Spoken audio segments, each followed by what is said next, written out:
Buongiorno a tutti ragazzi e bentornati sul mio canale. Nel video di oggi, in questo breve tutorial, andiamo a vedere insieme come spostare Tether da Binance su rete Binance Smart Chain verso l'exchange di criptovalute MXC Matcha per andare a acquistare un token, una cripto all'interno di quell'exchange, ovviamente dopo la sigla.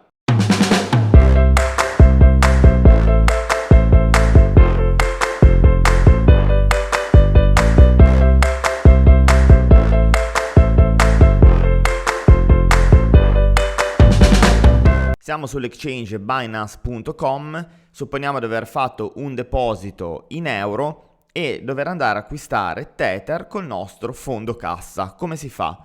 Bisogna andare su compra cripto, saldo di cassa. Nella schermata successiva vedrete che ci sarà il saldo della cassa che avete nel wallet spot. In questo caso io ho 62,31 euro. Vado a inserire l'importo che voglio spendere. 62 euro, vado a selezionare la criptovaluta, quindi Tether, perfetto, e clicco su compra USDT, attendo che la transazione sia completata. Ok, i nostri Tether sono stati acquistati, adesso ci spostiamo su MXC Matcha perché vogliamo inviare Tether all'interno di questo exchange per poter acquistare un token o una criptovaluta. Una volta che vi siete registrati anche su MXC e avete fatto il consueto KYC, potrete operare in tutta tranquillità. Bisogna andare su in alto a destra Asset, My Asset, Deposit, selezionare la valuta Tether. State attenti perché qua sotto vi fa cliccare sulla rete che vogliamo usare. In questo caso noi vogliamo pagare meno fee possibili. Siamo su Binance, abbiamo i Tether su Binance e quindi possiamo inviarli tramite la Binance Smart Chain, ovvero il BEP20 BSC. Quindi clicchiamo su Tether BEP20 BSC, generiamo l'address, facciamo copia, ci spostiamo su Binance, Wallet Spot, aspettiamo il caricamento, andiamo su prelevo, selezioniamo la valuta che vogliamo prelevare, in questo caso è Tether, clicchiamo e incolliamo l'indirizzo che abbiamo copiato e andiamo a selezionare la rete. La rete, mi raccomando, deve essere la stessa dell'address che va a ricevere, quindi BEP20.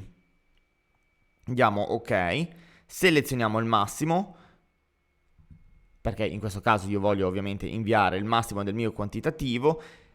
Come fee abbiamo 0,8 USDT, veramente bassissimo, perché usiamo la Binance Smart Chain, e clicchiamo su prelievo.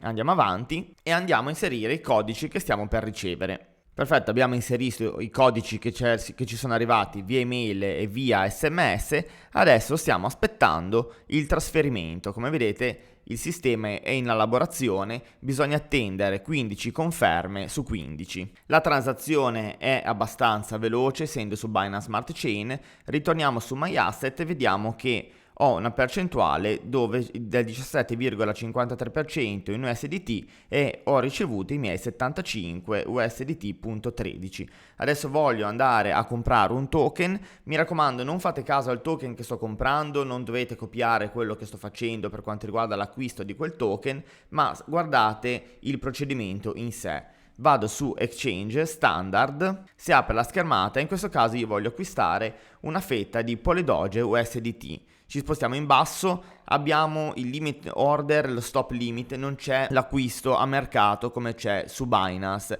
Qua in basso, come vedete, avete la somma disponibile in Tether, il prezzo attuale di mercato del token della criptovaluta che volete acquistare e la possibilità di andare a inserire le percentuali 22%, 51%, 76%, 100% nel nostro portafoglio, oppure andare a scrivere manualmente quanto vogliamo spendere di Tether per acquistare questa criptovaluta o questo token. Andiamo a inserire il quantitativo che vogliamo utilizzare di Tether per acquistare in questo caso Polydoge. Io voglio fare il 100% per assicurarmi che l'ordine è intermercato. Aumento leggermente il prezzo,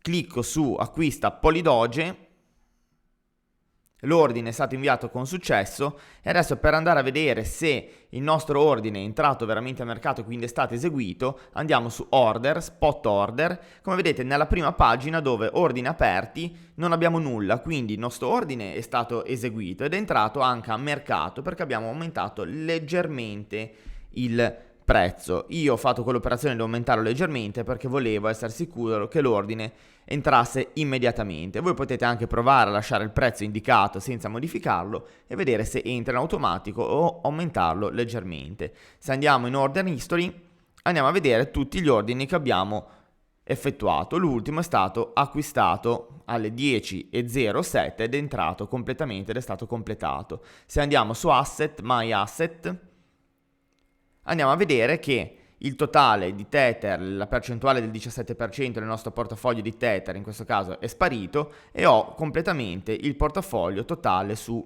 Polydoge in questo caso. Bene, siamo arrivati anche per oggi alla fine di questo tutorial, spero che il video sia stato di vostro gradimento e sia stato di facile comprensione. Vi invito ad iscrivervi al canale e ad attivare la campanellina per essere sempre aggiornati sui video che pubblico ogni giorno ed unirvi alla nostra community Telegram per avere il supporto necessario a risolvere le vostre problematiche, qualora l'abbiate ovviamente, e a fare due chiacchiere insieme a noi. A domani e grazie a tutti!